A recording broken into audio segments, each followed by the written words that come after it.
Hello, everybody. Josh Neighbors here for the Locked On Big 12 podcast. Today, it is December 21st, 2021. And on today's show, we're going to hit on some transfer news. Adrian Martinez is headed to Kansas State. We'll talk about that move for him and what it does for Chris Klieman's Wildcats. And also, Casey Thompson from Texas is now in the transfer portal as well. We'll talk about that and some other bowl-related things coming up on today's show, which is brought to you all by Sonos. Right now is a perfect time to get Sonos right before college football, the New Year's Six Bowls, and also right before the NFL playoffs as well. It is an immersive sound experience. All right, let's talk transfer QBs right after this.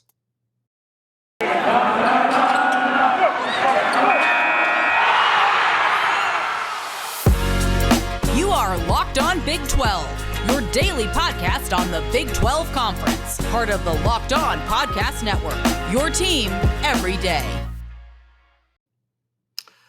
All right, everybody, let's get into it here. Once again, Josh Neighbors here, Locked On Big 12 podcast. We got a piece of news last week, and we didn't get to it, have my interview with Michael Swain on Friday, but this news came out late last week over the course of the weekend. It broke as well. Adrian Martinez is going to Kansas State. So once again, not breaking news. This came out on the 16th, so 5 days ago. So it was a little while ago, but we have not reacted to it yet. And just kind of get some reactions, some thoughts about what this move means for Kansas State. And look, I've kind of been over the league. I've been thinking about it for next year. There are very few concrete quarterback situations. I kind of put them all down here. We'll run through them right now. Texas, we think it's going to be Quinn Ewers, but obviously Malik Murphy comes in there too. Hudson Card has not yet made a decision. Casey Thompson, who we're going to talk about later, is in the transfer portal. Then Baylor, we think it's going to be Gary Bohan. He's got obviously a couple years left. He's just a sophomore and was the quarterback of a team that won 10-plus games, but did get injured down the stretch. And we saw Blake Shapen look really strong, especially in that first half against Oklahoma State. So we think Bohannon, but there could be some questions there. Spencer Sanders has been inconsistent, but I think he's pretty much entrenched as the starter at Oklahoma State. So you got to figure that is where he is going to be next season. Oklahoma, Caleb Williams, we think, it's his job, but if he decides to transfer, then there are a whole lot of things kind of come in motion for what the future of the Oklahoma quarterback, that spot looks like. Kansas State now with Adrian Martinez feels like a pretty solid bet. You don't bring in a guy that's a fifth-year, guy started for 4 years and has a fifth year of eligibility. You don't bring him in usually to just compete for a job. You bring in a guy like that to play, to be the starter. So I think that's kind of where people are in that situation.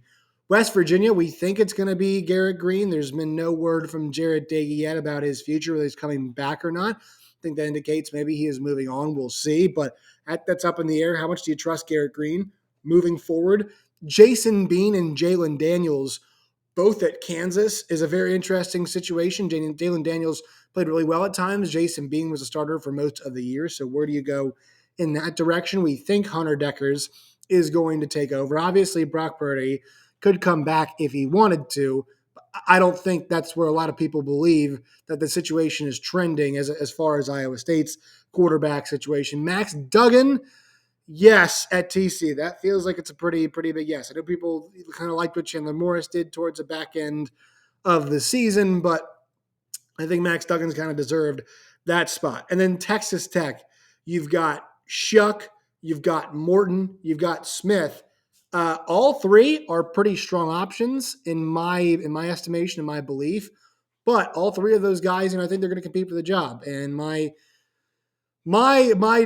thought is you kind of go with Donovan Smith, but we'll see what happens. But all three of those guys are potential. So that's why this move is so interesting, because it feels like it kind of does solve one of the questions of, hey, who will Kansas State starter be next season? Skylar Thompson was banged up, was injured this year, but he is going to be moving on next season, and we'll see if what his future holds, if he can make it to the next level, make it to the NFL. Had so many injury issues over the course of time.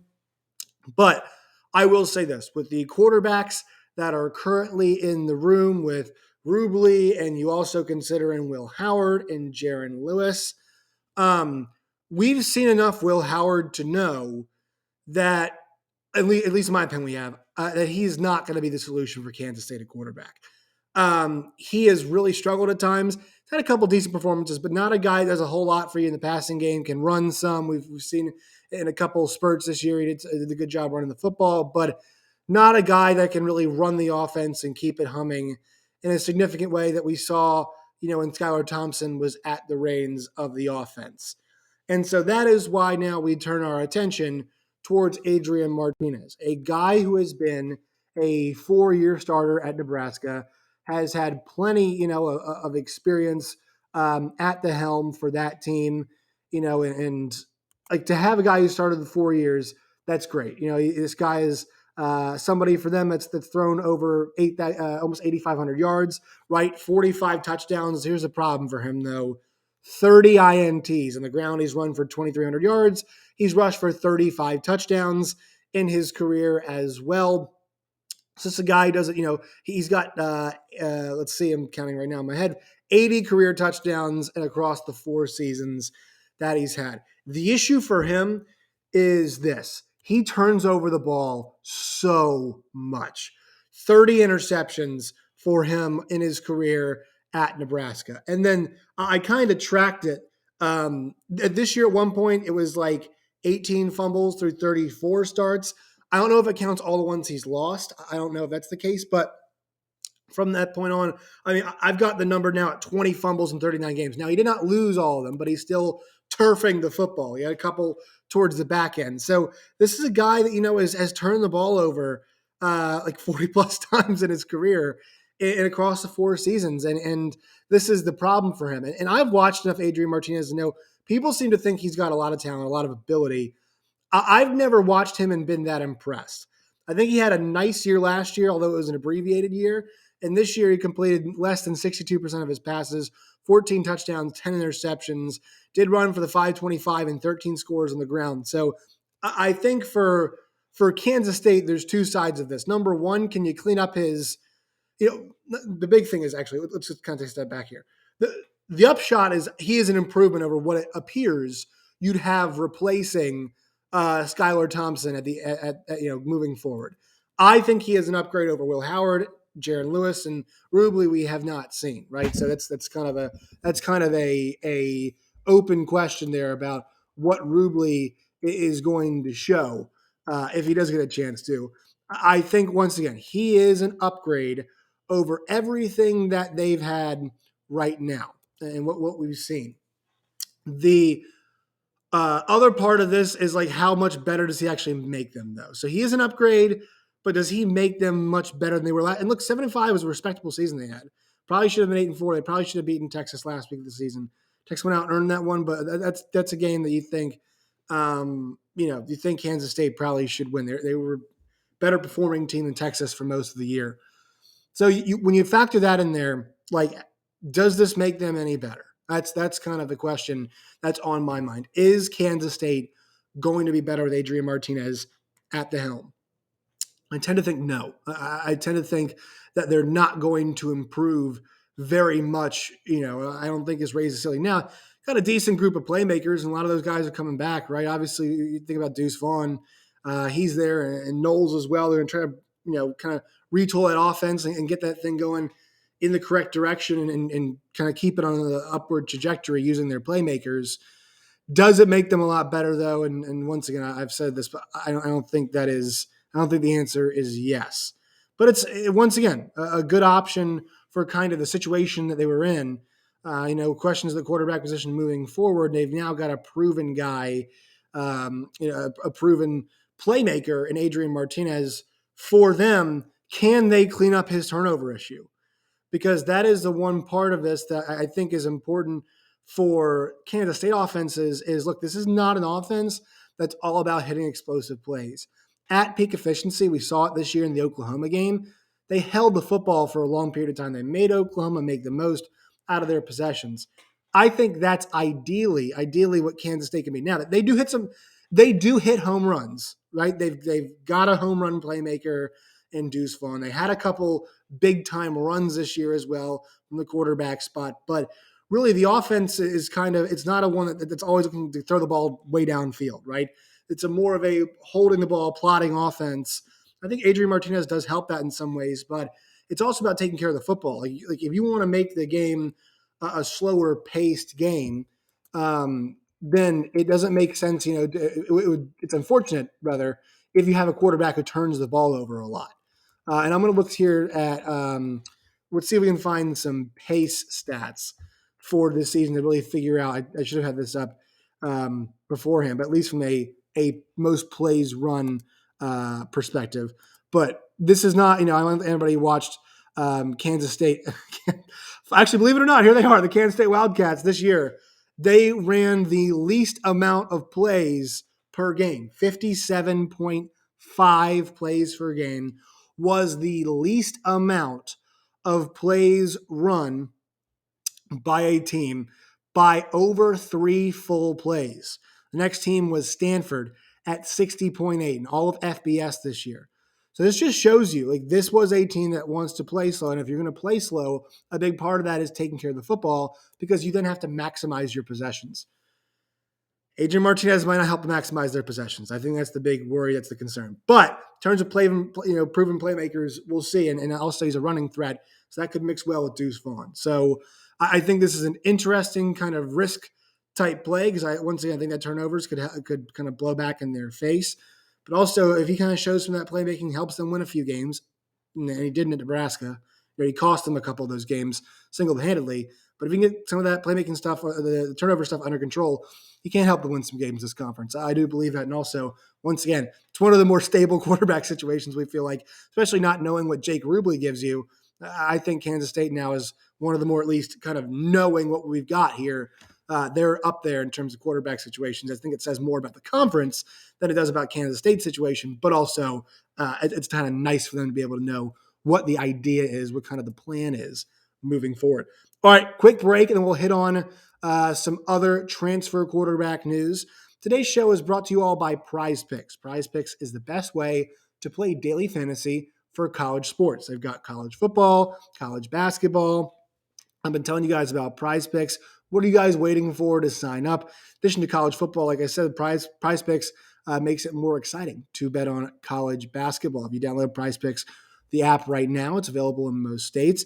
Use the promo code LOCKEDON. That's LOCKEDON, Locked On. You'll receive a 100% deposit match up to $100. If you deposit $100, I'll give you an extra $100 to play with today at Prize Picks. Once again, download the app. It is available in most states. All right. So the next bit of news that we got is that Casey Thompson is going to be transferring away from Texas. And this is big news because Casey Thompson was the starter there for part of this year. Things kind of went back and forth, but he ended up throwing 24 touchdowns, did throw 9 interceptions, ran for 4 as well, and I think established himself as a pretty decent player. I think you saw, especially during those wins, the early season, he was fine against Rice. Against Texas Tech, he absolutely lit them up. That was his best game of the season, no doubt. Helped them kind of lead them, steady them to a victory over TCU. He was slinging it all over the place against actually, you could argue the Oklahoma game was his best game, but I think from an efficiency standpoint, I mean, he was 18 of 23 against Texas Tech. While he did throw over more yards and more touchdowns against Oklahoma, it felt like the Texas Tech game was kind of that complete performance, and really they didn't need him for the entire game either.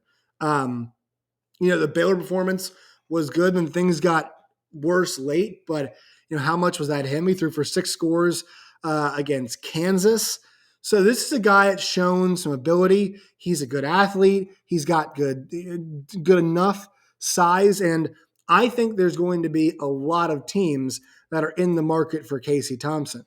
I think one possibility that we should all consider is that he might take his time because the Oklahoma spot might come open. Now, obviously, the family ties for Casey Thompson to Oklahoma are pretty strong, but I think there's a good chance that if Caleb Williams leaves, why wouldn't Casey Thompson want to go there? And why wouldn't Brent Venables and Jeff Lebby want a guy like Casey Thompson there. I think it's a really good, advantageous situation for both, but I think I think from what I've heard, it's kind of a waiting game for Caleb Williams and this is not in relation to Casey Thompson, but I think the waiting game for Caleb Williams might also affect the market and how other things move for some other teams. Now, people had mentioned Nebraska is out there as well.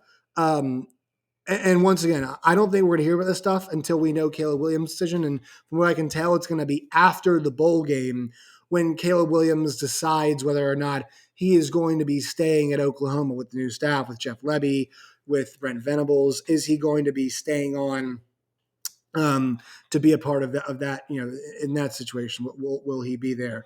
That remains to be seen. And I don't think anybody really knows what the answer is at this point in time for that. But Casey Thompson, outside of that, is still going to have a lot of people seeking him. Now, a good point that one of my colleagues over at SiriusXM, Dusty Dvoracek, made the other day, or yesterday rather, is that, look, a lot of these teams want these guys in the winter, December, and a lot of the players want them there too. They want to get there for in January, spring, so you can be there for spring football and just kind of get yourself acclimated during that February and January months and get to know the teammates before you really hit spring ball.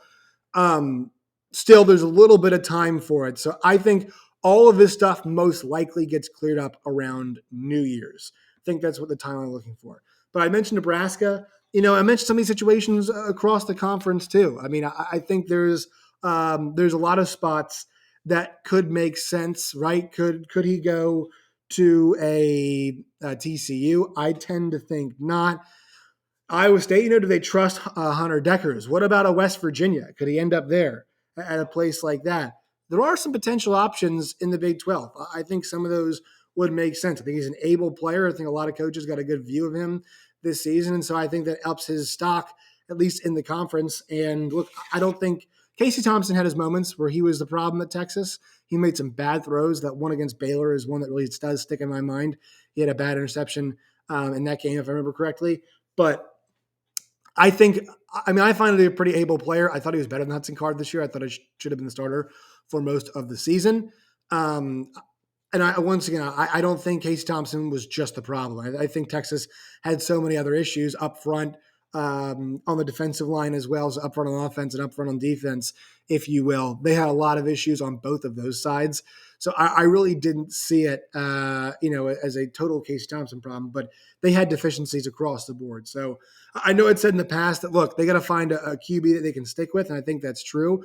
I just don't think that situation was going to be one that worked out. I don't think it was a solid one. I think Casey Thompson could still be a really good player, had those moments where he was not good enough, but yeah, I think that the Texas situation was just a weird one because the way that team played late in games, they needed somebody who was more dependable, and I don't know if he was at that point yet. Like Casey Thompson is a good player, but he's not the guy that you can hang your hat on. He's not a Baker Mayfield. He's not a Kyler Murray. He's not one of these crazy, really good playmaking quarterbacks who's just going to do it all for you. While he had some great games, he did have his downside moments. So I'm really interested to see what his future could be. A place like Ole Miss, could make a lot of sense. There's a bunch of schools in the ACC that could use a quarterback as well if you wanted to head that way. There's definitely some places that could use a guy like a Casey Thompson.